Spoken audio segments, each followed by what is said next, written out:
is up, guys? Single Shot Sunday. Boy, I got some weird shit to tell you guys about, man. So, wow, where to begin today? Where to begin? Well, why don't we start with Wendigo? Or I don't know, Skinwalkers, whatever you want to call them. So, let's see here. In here, we have a big dam, Hawaii, uh, downstream area, all that good stuff. But there's like this campground, there's beach, all this stuff you can go to. State National Park, right? My wife and I the other night were driving, driving through around that area. Usually we go on a drive when I get off work, whatever, chills you out and everything along that line. Dude, all of a sudden this like weird dark brown creature just goes right across the road, right into the woods. And like crazy thing about it here, okay, so where we're at, it's not high enough elevation for elk. There's not really any bears because the only forest areas are like down by the river here, but no mountainous regions, no nothing like that. Uh, Deer are very light colored, and they don't have a flicky fox-like, wolf-like tail. And I don't know, man. What's really crazy though is like we stopped, and I looked over like where the tall grass and everything like that was, looking for like movement, looking to see if it was like matted down or whatever. Nothing. It was like nothing ever even ran through it. Usually, anything walks through grass or anything along that line, bushes, trees, shrubs, whatever. You've got stuff that's all mashed down from it walking and everything along that line. Like the crazy thing is, it was roughly about the size of a deer, like decent, I'd say probably like full grown buck. Um, but like how it moved and everything, that was the weird thing. Deer run completely different. This thing, whatever it was, man, it was like fluffy, dark fur. It was like almost like I want to say it was like a lichen. It'd be cool if it was a werewolf. So, anyways, we see this thing, and I was like, I really want to go back and look for that thing. And so, we went back later, driving around in the woods in the dark. Yeah, I didn't find anything, but would have been cool. And then I was like, what if it's a Wendigo or a Skinwalker or something nuts, right?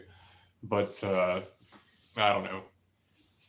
There's a lot of that stuff going on out here. Some weird shit, weird weather patterns in Pure too, if you want to get into that. But I don't know. That's sort of the excitement of my Saturday. um, you may notice there is a funny short on here. I went all what do you want to call it? LARPer out. Here's the part where it gets great. All right. So for people watching this, if you've ever held a high point, shot a high point, know what a high point is, this one's for you guys completely. So Johnny Q Boy got the Yeet Cannon 9mm high point pistol, and boy was he excited about it. He made so many videos about finally getting one of these, and I'm gonna unbox this pistol and all this shit, right? Typical Johnny Q fashion, right? Obviously, he's getting paid by High Point and they're sending him free shit, and he wants them to continue to send free shit, so he's going to lie about their inferior products on his show. So here's where it gets great. He shoots this gun, and he only shoots, I think, I count because I'm an asshole like that, dude. I'm a motherfucker, man. He shoots this gun one round, one mag. It's 8 and 1, nine bullets. And then he starts saying, wow, no issues with this gun. No problems whatsoever. A lot of the guys would probably say this is not a gun that you would want to use for defense. But, without these problems and issues, you probably could. This might be one that you could use, blah, blah, blah. And I'm just like, dude, you shot one magazine, man. You can't even make any type of... Oh, man. any type of real judgment based off of one magazine. I mean, oh, this fucking guy, man. I don't know. I don't know, people. Really don't know. Then you got all these people who are like, "Oh, dude, a high point," and I don't know. I think if I remember, I was looking it up. You know, here's the thing about high points. I don't even like typing that into my web browser for people finding out. I mean, it's truly worse than looking at fat chick porn or something like that. I don't know, but high points. You know, it's embarrassing. Like, why would you do that? Why? But here's the whole thing about it. Like the high point, they had the what was it? I think like their original firearms, they had like the JPs and the CPs or whatever. They're cheap. High point runs, I think it was like $100, anywhere from like $100 to like $250 is usually about what the range of their guns cost. Good guns aren't cheap. Cheap guns aren't good. Um, and I say that to an extent because one thing I will say, Smith and Wesson, they make the let's see, what is it, SV SW series. You know those ones. Those run like about $350. You can get a decent 9mm. You know, it's a little bit heavier, but it's a pretty good Palmer gun. Striker fired. You know, it's not too bad. It's nothing like super major or whatnot. But that was like one of the first guns I ever bought, handgun wise, about 350. So, anyways, like these high points though, they, let's see, add a rail to it, add a threaded barrel to it. It comes with an optic, and he's like out there shooting it, you know, trying to be all cool, doing his typical thing where he shoots the gong, but you don't see any of his groupings or whatever, you know, just typical Johnny boy. And I'm just thinking, this guy recommended buying one of these guns to all his little his fans or whatever who all play Fortnite and all that shit. And I'm not gonna lie, dude, the gun looks like a space gun. It's kind of neat, you know, if you're into that. But like, you know, with how cheap it is and how unreliable high points are, I mean, dude, come on, man. This falls right back on the responsibility aspect, and I was like, whatever, fuck it. You know what? I'm not gonna even like worry about it. Whatever. And then like his weird ASMR weird shit where they like do weird tapping noises and like whisper and be all creepy and weird. You know, it's you know, I was like looking up this ASMR. I'm like, why do people even do this type of shit? What is this exactly? And I've asked a few people on here. Some people, you know, I talked to said that helps them go to sleep. I guess, you know, download some like raindrops or something. Man, I don't want some weird former cop whispering to me while I'm trying to sleep. That's creepy. Nobody wants to hear a cop whisper to them, period. But like a dude's voice, no, that's too close to Bubba and the top bunk, if you get what I mean on that one. But like, I don't know, ASMR for me to sleep would be like, I don't know, a hot chick's voice or gunshots or something. But I don't know. Dude's weird. Dude's weird, guys. Um, cool thing, I came across that app. The let's see here, the shooting app that I posted about yesterday. I'm actually gonna do a field demo for you guys for that one. Where is it at here? It's on my other one. But it's freaking sweet. Like at first, you know, I was very sketchy. I'm like, I don't know, dude. I hate apps. I hate things that are downloading apps. And the main reason I hate apps is because they always want advertisements or you have to pay for this to get all the free crap. And then I downloaded the app. I was like, why not? We'll check it out. What I like about it is it sets up a grid for the range. You can set up targets on this grid, and then you can time it and set up how many shots per target before you move. And so for a lot of you guys that do competition shooting out there, or you know, if you're doing just like to go out and train hard or whatever, it's cool because you can set it up. You know, you've got like 4 targets. You've got barricades, barriers, things like that, whatever. You can actually, if you have that type of geography that you're shooting at in your range, if you're at a cool tactical setup, or if you're in a kill house even, what's cool about it is you can set it up and you can train that way, and keep it saved, especially if you're teaching other people, or working as a group or a team doing shooting exercises or whatnot. But what I liked about it too is the timer on it. And here's my thing: is like, okay, if it's going to have a shot timer on it, it's got to have a delay. So it beeps, you shoot, and then how does it know when to stop? And it stops.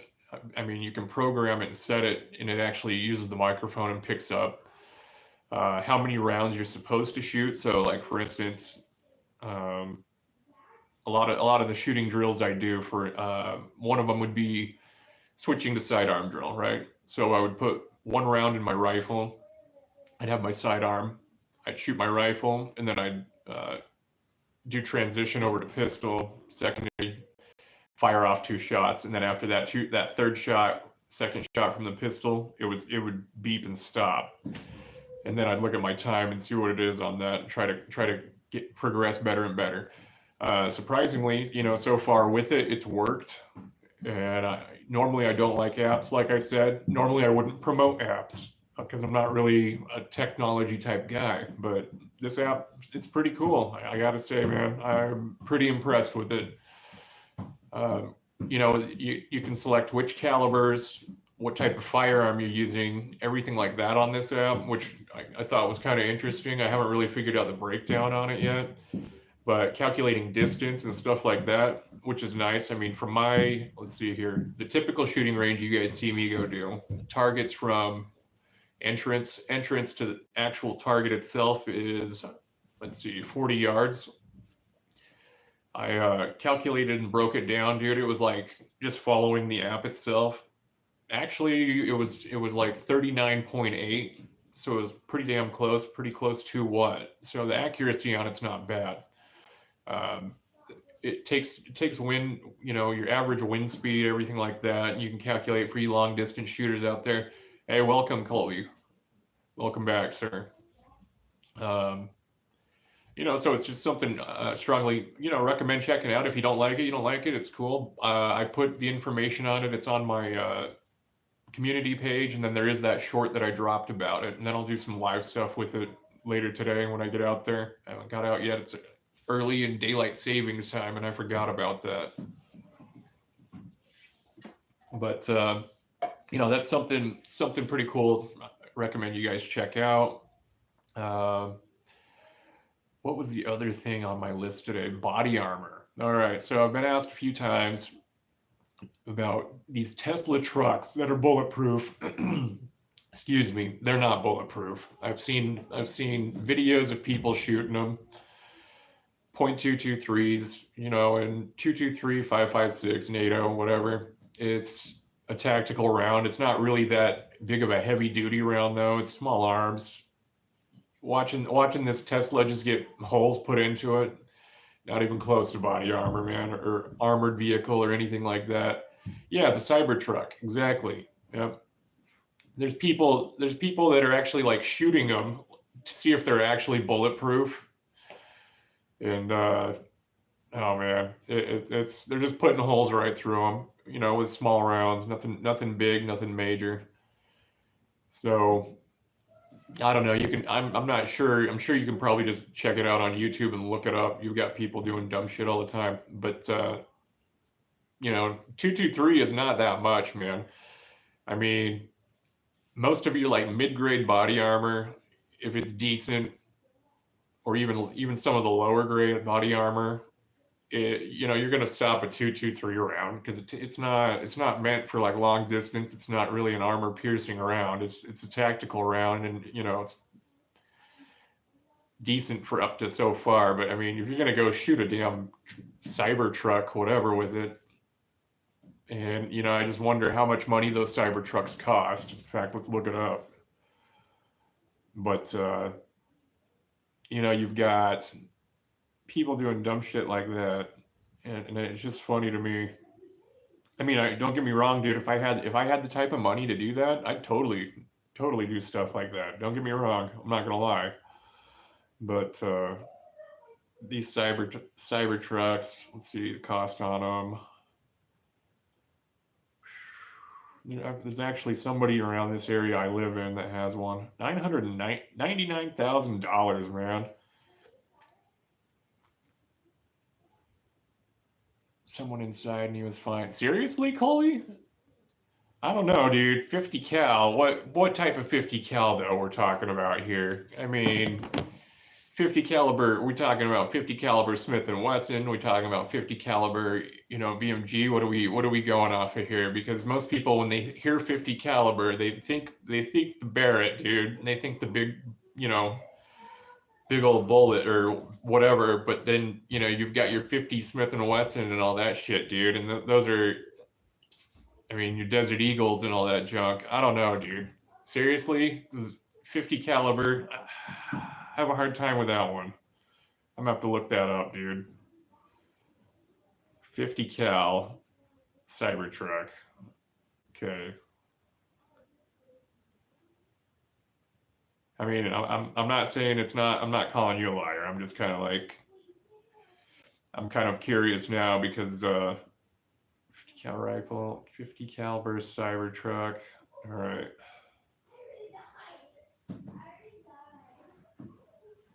Yeah, my kids are awake. All right.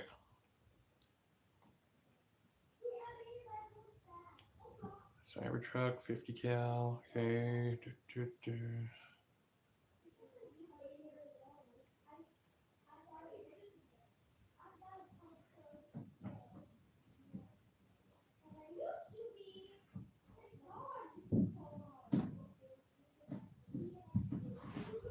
YouTuber shows Cybertruck not truly bulletproof. Okay, that's what I have. I'll have to check it out, dude. But I 50 cal, man. If they're putting holes in it with a small 223, I don't see how a 50 cal BMG, like as far as the window goes, I think I'm gonna have to call bullshit. I don't know.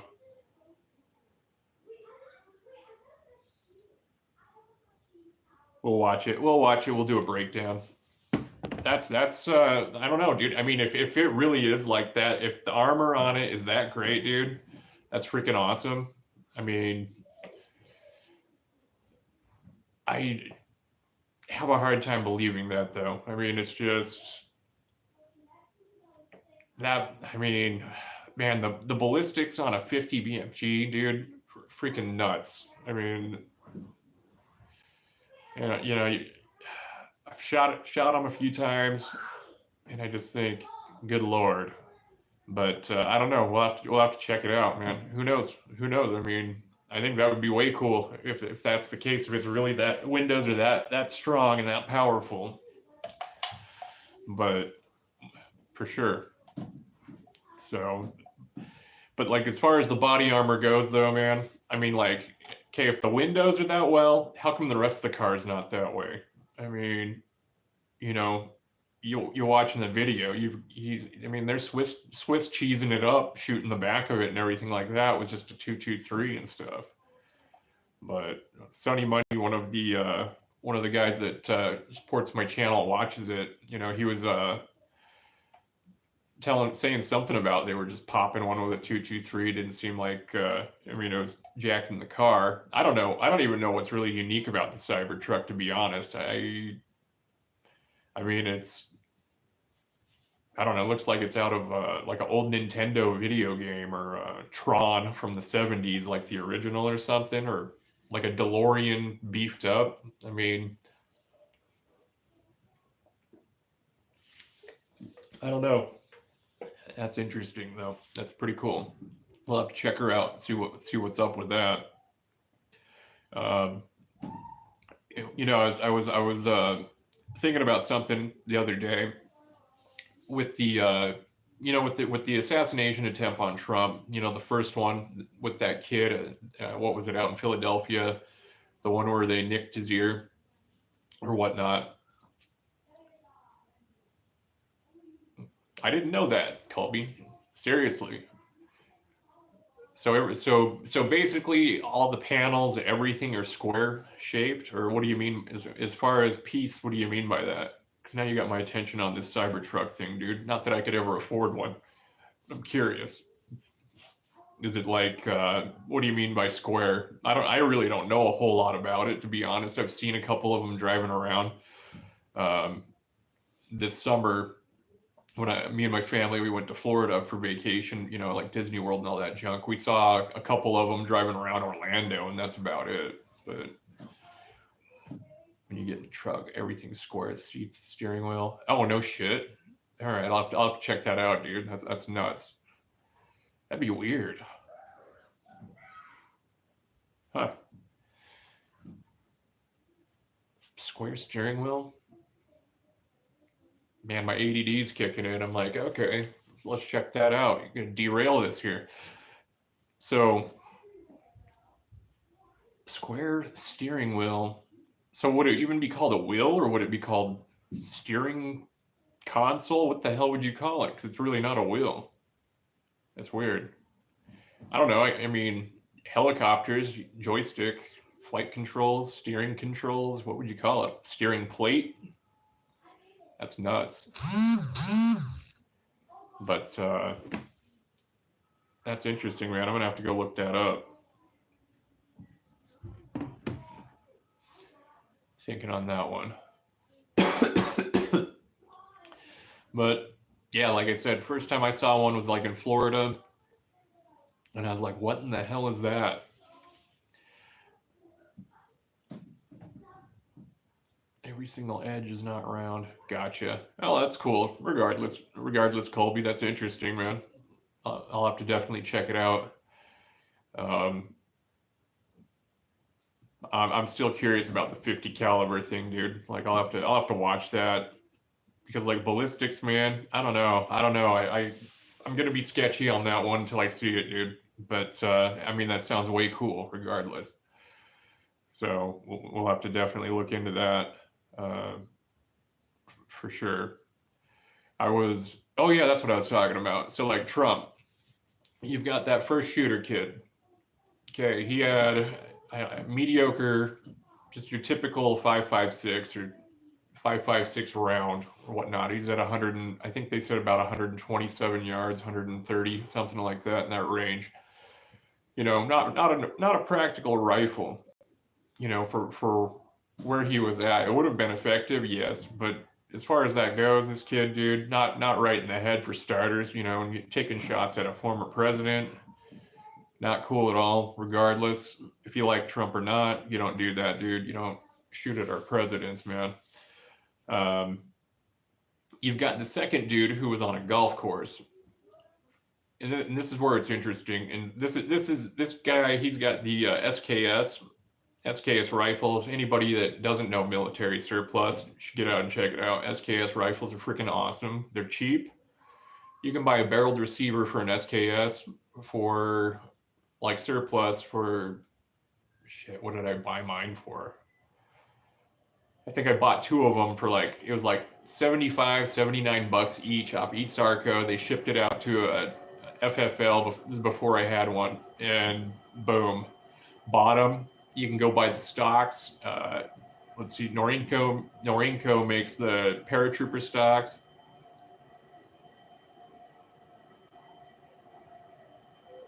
Caught in a shooting phone, later killed after 8 shots. You think? I don't know, dude. I don't know if there was 2 kids. I mean, here's the thing. I mean, we're gonna get into getting into the shooting here real quick. I'll get back to that one, Colby, and then the dude on the golf course with the SKS, you know, he's shooting a 7.62 dude. You know, AK round. Like my whole thing with it, if that guy would have shot, okay. Anybody that knows ballistics, 7.62 compared to a 5.56, dude, way bigger, way badder. It's going to do way more damage. And that guy didn't even shoot shots off. You know, and you think about it, it's like, it's a heavier round, but man, I mean, I 5.56, dude, I hated it. I wished Marines, they would change everything over to, 7.62, which the military would, because I think NATO rounds blow. They're just, there's only a few 7.62s, and I think the Navy SEALs have a couple of them, and they don't even use it. Most of them are obsolete anyways, but, so SWAT guy on the roof. All right, hold on, let me get this tinfoil here real quick. So you're saying they let the kid on the building during the speech, yeah. So people saw him climbing up, right? Another sniper on the building, and he was caught in shooting phone, and then later killed after 8 shots. And it was a SWAT guy that was killed, or was a SWAT guy that shot the guy? That's my curiosity. Because, I mean, at 150 yards, there was 1 shot, and if I recall, there was, you had 5 follow-up shots that went off right after real fast. Oh, dude, AKs are way better than ARs, man. Big time. Dude, ARs, yeah, or M16s, dude, if you're ever engaged and you're with an M16, man, they are fickle. I mean, they work, they last, but they can be fickle. AKs, you can beat the living dog shit out of those things, dude. I mean, my AK, I don't know how many rounds I've shot through that thing, dude. No clue, but I mean, ridiculous amounts, and I don't even think I've cleaned it, and I've had it for, I don't know, 6-7 years. Yeah, but I mean, here's the thing, Colby, like customization, on all of my rifles, customizing, like my AR-15 I use, I like to keep mine down to the basic right out of the factory. I don't, I mean, I have a few different ARs, yeah, but like the one that I shoot most of the time, dude, it's just my Colt M4, dude, Commando, stock, carry handle, everything along the line like that. Everything else though, I mean, customization to me, I don't know.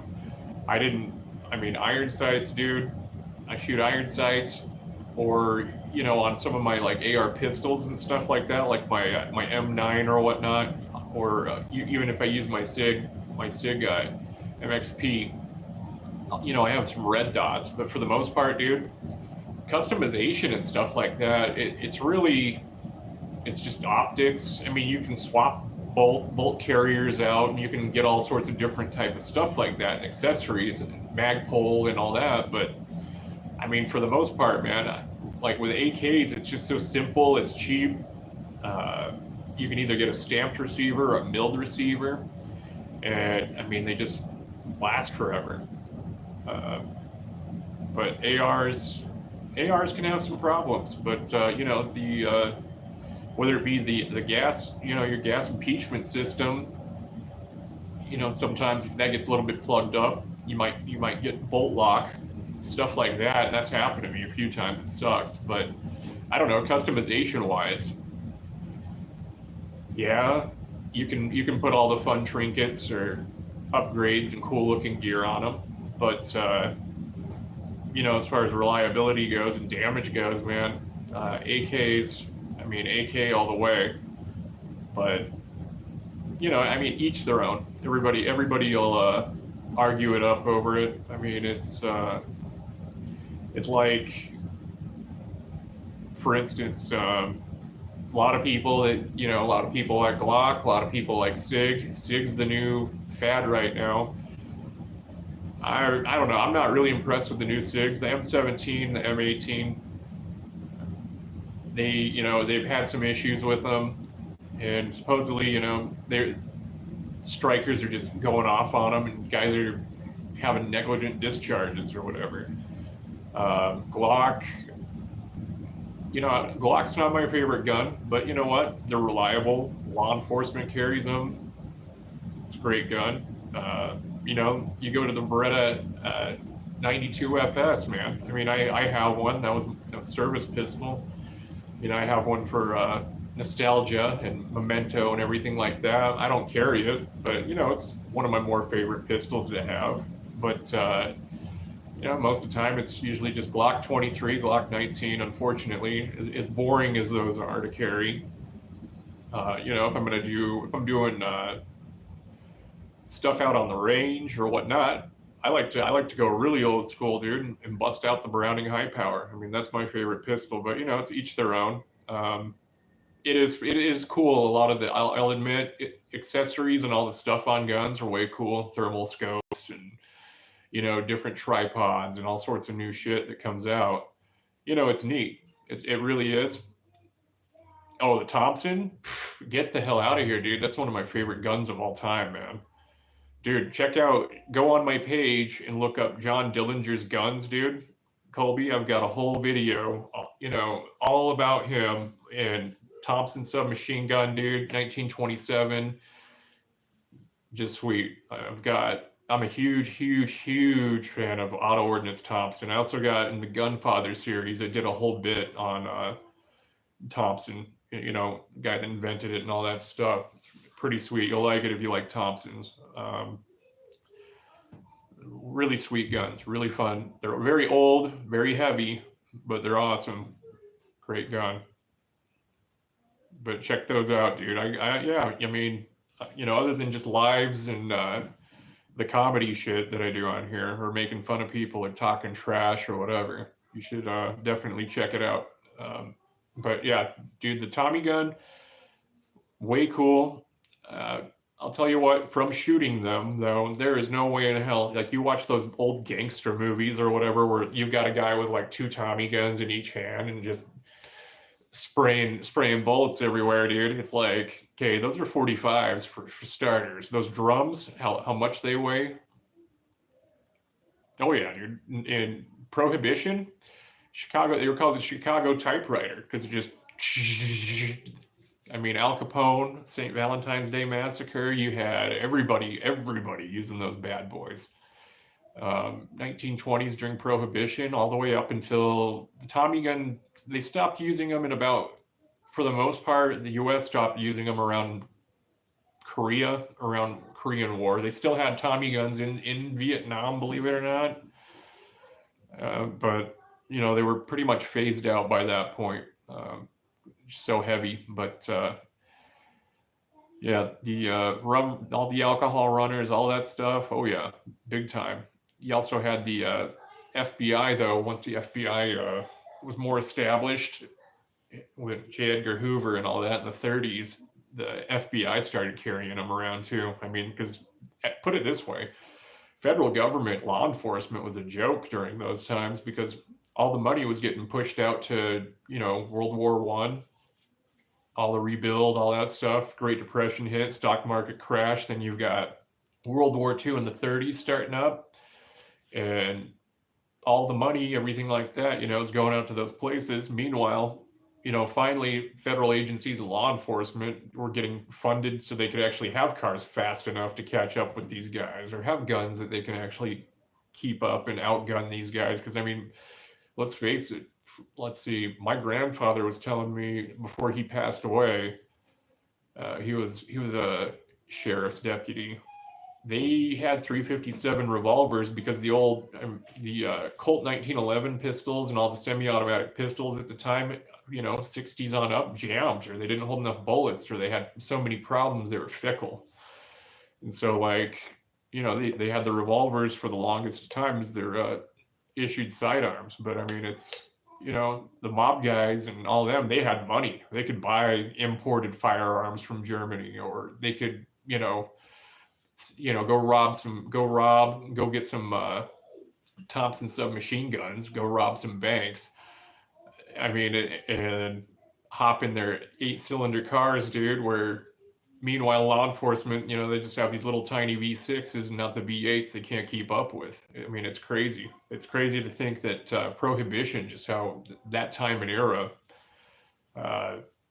really made organized crime rich and powerful. I mean, it's fun. I could get into that one forever too, but I'm gonna get going here, I'm gonna definitely go check out this Cybertruck thing, dude, because you've got me peaked on that, man. And next live, we'll go over my findings on it because that's pretty interesting. Colby, thanks for watching, dude. And everybody else catching the replay, hit the like button, subscribe. It's free. My stuff's free. Go ahead and share it, use it, whatever for your own channels. I don't care. Just make sure you put down where you got it from. Take care, guys.